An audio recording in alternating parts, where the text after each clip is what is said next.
दत्तगुरूंच्या अवतारांपैकी एक अक्कलकोटचे स्वामी समर्थ महाराजांचा मानणारा लाखोंचा समुदाय आहे. लाखो अनुयायी आहे.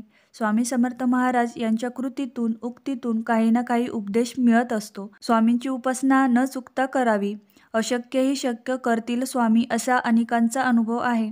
स्वामीवरील अनेक साहित्यातून स्वामींशी निगडीत घटना गोष्टी यांची माहिती होते, तर स्वामींशी अनेक कथाही सांगितल्या जातात. यातून नेमका तो बोध घ्यावा असे म्हटले जाते. एकदा स्वामींचा सर्वश्रेष्ठ भक्त कोण, अशी पैंज लागली होती. यावेळी स्वामींनी केलेला उपदेश अतिशय महत्त्वाचा मानला जातो.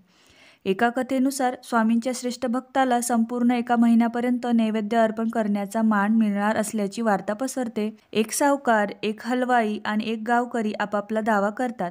हे तिघेजण स्वामींकडे येऊन आपल्याला हा मान मिळावा अशी विनंती करतात.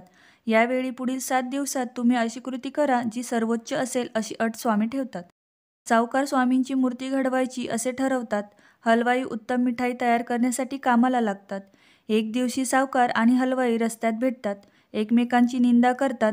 आपलीच कृती सर्वोच्च ठरेल असा दावाही करतात. तेवढ्यात गावकरी एका घरात जाताना या दोघांना दिसतो.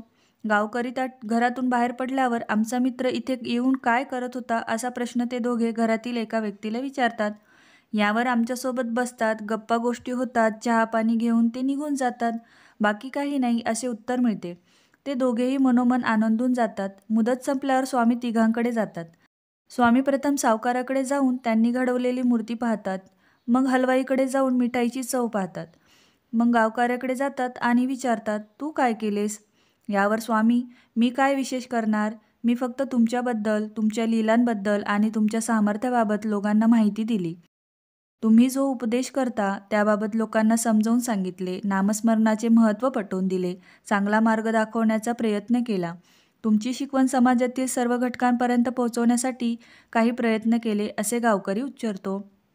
यानंतर स्वामी गावकऱ्याला नैवेद्य अर्पण करायचा मान देत आहोत असे जाहीर करतात. स्वामी गावकऱ्याला शाबासकीही देतात. सावकार आणि हलवाई यांना आश्चर्य वाटते. स्वामी त्यांना म्हणतात की, अरे, संत महंतांना देव का पाठवतो? अज्ञानी लोकांना सद्मार्गाचा रस्ता दाखवायला, त्यांना मार्गदर्शन करायला, प्रपंच करताना ईश्वराचे विस्मरण होऊ नये ही आठवण करून द्यायला. या गावकऱ्याने या कामात शक्य तसा हातभार लावला. अज्ञानी लोकांना सद्मार्ग दाखवण्याचा प्रयत्न केला. आमची शिकवण ज्या लोकांपर्यंत पोहोचत नाही त्यांच्यापर्यंत ती पोहोचवली. गुरुला मूर्तीचा काय लोभ? संत मिष्टान्न ग्रहण करतात ते भक्तांच्या समाधानासाठी. आम्हाला जे अपेक्षित होते ते या गावकऱ्यांनी केले, म्हणून त्याची कृती सर्वश्रेष्ठ ठरली. तर मंडळी, या कथेतून आपल्याला एकच बोध होतो की स्वामींचा खरा भक्त व्हायचा असेल तर स्वामींनी दाखवलेला सद्मार्ग आणि दिलेली शिकवण ही लोकांपर्यंत जास्तीत जास्त पोहोचवायचं काम करायचं आहे. हा व्हिडिओ तुम्ही तुमच्या मित्रपरिवारास नक्की शेअर करा. व्हिडिओ आवडला असेल तर लाईक नक्की करा.